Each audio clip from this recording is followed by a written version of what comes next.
Budget ದಿನ month starting ಬೇರೆ discipline ಇಂದ ಇರೋಣ, ರೂಲ್ಸ್ ಫಾಲೋ ಮಾಡೋಣ ಅಂತ ಪುಟ್ ಸೈಡ್ 25,200 ಪುಟ್ ಆಪ್ಷನ್ 130ಕ್ಕೆ ಬೈಯಿಂಗ್ ಆರ್ಡರ್ ನ ಇಟ್ಟು 16 ಪಾಯಿಂಟ್ ಸ್ಟಾಪ್ ಲಾಸ್ ಟಾರ್ಗೆಟ್ ನ ನೋಡಿ 500 ಪಾಯಿಂಟ್ ಇಟ್ಟೆ. ಯಾಕೆಂದ್ರೆ ಬಡ್ಜೆಟ್ ದಿನ ಮೂವ್ಮೆಂಟ್ ಜಾಸ್ತಿ ಇರುತ್ತೆ, ಸ್ಪೈಕ್ ಗಳು ಬರುತ್ತೆ ಅಂತ. ಟ್ರೇಡ್ ಎಂಟ್ರಿ ಆದ್ಮೇಲೆ ನನಗೆ 2,000ವರೆಗೂ ಪ್ರಾಫಿಟ್ ಆಯ್ತು. ಆದ್ರೂ ನಾನು ಅನ್ಕೊಂಡೆ ಎಕ್ಸಿಟ್ ಆಗ್ಬಿಟ್ಟು ಮಂತ್ ಸ್ಟಾರ್ಟಿಂಗ್ ಪಾಸಿಟಿವ್ ಅಲ್ಲಿ ಕ್ಲೋಸ್ ಮಾಡೋಣ, ಓವರ್ ಟ್ರೇಡಿಂಗ್ ಮಾಡೋದ್ ಬೇಡ ಅಂತ. 2,000 ರೂಪಾಯಿ ಪ್ರಾಫಿಟ್ ಇಂದ ಸೀದಾ ಕೆಳಗಡೆ ಸ್ಟಾಪ್ ಲಾಸ್ ಹಿಟ್ ಮಾಡಕ್ ಬರ್ತಿದೆ. ನನ್ಗೆ ಅನ್ನಿಸ್ತು ಸ್ಟಾಪ್ ಲಾಸ್ ನ ರಿಮೂವ್ ಮಾಡ್ಬಿಡಲ್ಲ ಅಂತ. ಎಲ್ಲಿ ಮಾರ್ಕೆಟ್ ಕಾಲ್ ಸೈಡಿಗೆ ಬಂದ್ಬಿಟ್ಟು ಅಕೌಂಟ್ ಎಲ್ಲ ಜೀರೋ ಮಾಡ್ಕೊಂಡ್ಬಿಡ್ತೀನಿ ಅಂತ ಸ್ಟಾಪ್ ಲಾಸ್ ನ ರಿಮೂವ್ ಮಾಡಲಿಲ್ಲ. ನೋಡಿದ್ರೆ ಅದು ಸ್ಟಾಪ್ ಲಾಸ್ ಹಿಟ್ ಮಾಡಿ 5 ಪಾಯಿಂಟ್ ಕೆಳಗಡೆ ಬಂದು ಕಮ್ಮಿ ಅಂದ್ರೂ 500 ಇಂದ 600 ಪಾಯಿಂಟ್ ಮೂವ್ಮೆಂಟ್ ಆಗೋಯ್ತು.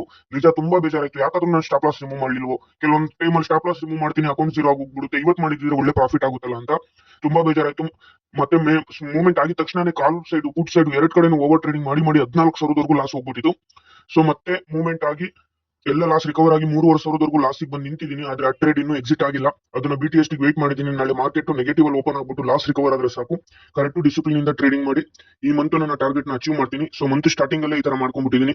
ಯಾರ್ಯಾರು ಎಷ್ಟು ಪ್ರಾಫಿಟ್ ಮಾಡಿದ್ರೆ ಕಮೆಂಟ್ ಅಲ್ಲಿ ತಿಳಿಸಿ.